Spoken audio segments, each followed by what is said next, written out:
फुटलेल्या आमदारांवर कडक कारवाईचा इशारा पटोलेंनी दिलाय, तर राऊतांनी सनसनाटी आरोप केलाय। आमदारांना फोडण्यासाठी 20 ते 25 कोटींसह 2 एकर जमीन दिल्याचाही आरोप संजय राऊतांचा आहे। पाहूया त्यावरचा हा स्पेशल रिपोर्ट। कालच्या आमदारांचा भाव जो फुटलेला आहे हा 20 कोटीपासून 25 कोटीपर्यंत। काही आमदारांना 2 एकर जमीन दिली। 20 ते 25 कोटी आणि 2 एकर जमीन देऊन आमदारांना सत्ताधाऱ्यांनी फोडलं, असा सनसनाटी आरोप संजय राऊतांनी केलाय। विधान परिषदेच्या निवडणुकीत महायुतीचे सर्व 9 उमेदवार निवडून आले, तर महाविकास आघाडीचे 2 विजयी झाले, पण शेकापचे जयंत पाटील पराभूत झाले। यावरून राऊतांनी कोट्यवधी रुपये मोजून आमदारांना फोडल्याचा आरोप केलाय। सत्ता असती, पैसे असते, कालचा भाव तुम्हाला माहिती आहे का आमदारांचा? कालच्या आमदारांचा भाव जो फुटलेला आहे हा 20 कोटीपासून 25 कोटीपर्यंत।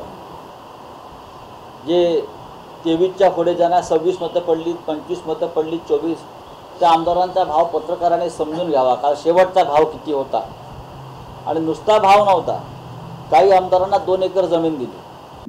संजय राऊतने विधान केलेले तर अत्यंत मूर्खपणाचं आहे।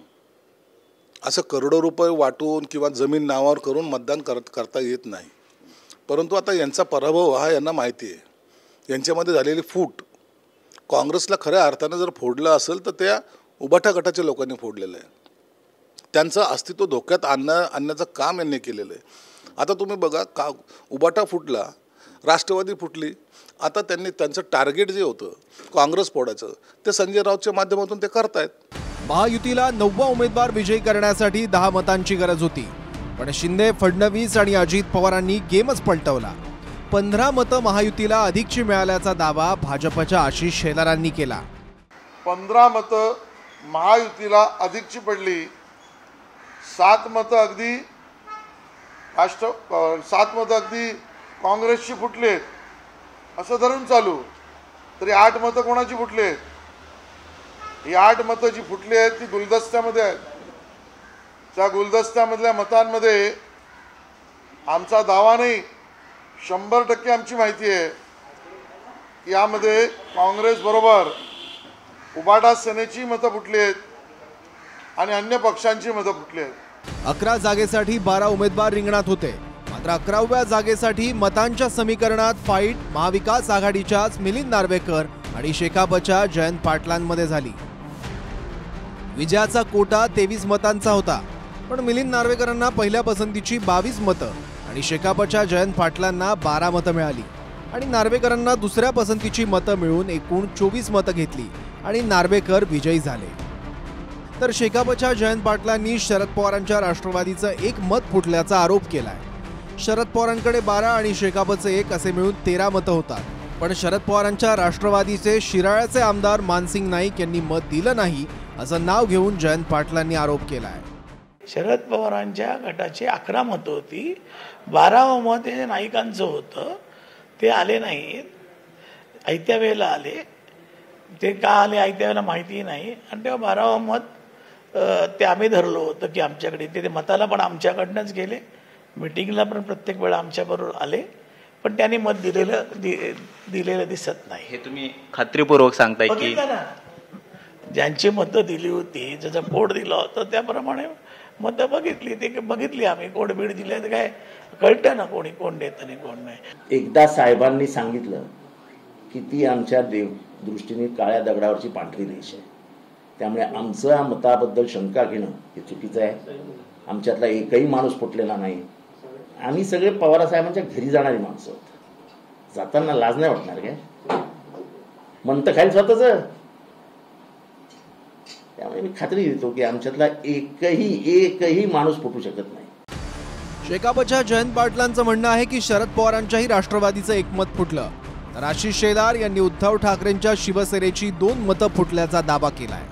म्हणून उबाटा सेनेने हा दावाच करू नये की त्यांची मतं त्यांच्यावर राहिली आहेत, त्यांची किमान 2 मतं त्यामध्ये फुटलेली आहेत। शिवसेनेकडे कोटा नसताना सुद्धा शिवसेनेनं उमेदवार टाकला आणि काँग्रेसच्या मदतीने आम्ही आमचा उमेदवार निवडून आणला। शिवसेनेचं एकही मत फुटलं नाही। राष्ट्रवादी काँग्रेसची मतं ही भाई जयंतराव पाटील यांना 12च्या 12 मतं पडलेली आहेत। उभाठाची मतं ही 16 होती, एक CPMचं धरून त्याच्यामध्ये 5 मतं कशी वाढली, ती अदृश्य ताकद कोण आहे हे एका रात्रीत काय मी शोधून काढू शकलो नाही.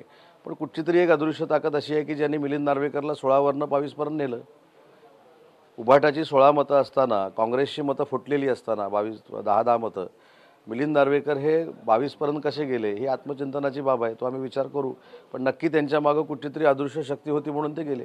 शुक्रवारी अधिवेशन संपलं आणि त्याच दिवशी विधान परिषदेसाठी मतदान आणि मतमोजणीही झाली. अखेरच्या दिवशी महायुतीला गोड बातमी मिळाली आणि ही विजयी सुरुवात असल्याचं सांगत शिंदे आणि फडणवीसांनी एकमेकांना पेढेही भरवले. तर ही निवडणूक जनतेची नसून गद्दारांनी गद्दारांना निवडून आणल्याची टीका राऊतांनी केली आहे. शिंदे गट आणि अजित पवार गट हे विजयाचा कसला एवढा उन्माद करतायत. हे 2 गद्दार गट आहेत, त्यांनी आपल्या 2 गद्दारांना आपल्या मताच्या ताकदीवर निवडून आणले. ते आधीच फुटलेले आहेत. शिंदेचे काही 35-40 आमदार असतील, अजितदादा पवारांचे काही आमदार असतील.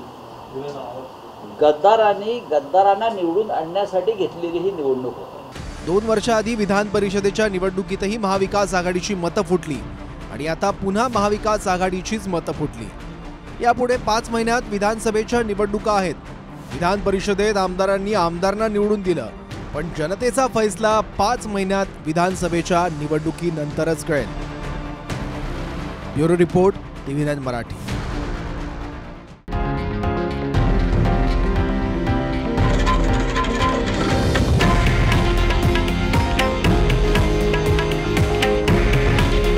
हे आहे देशातील नंबर 1 न्यूज नेटवर्क आणि आपण पाहत आहात TV9 मराठी.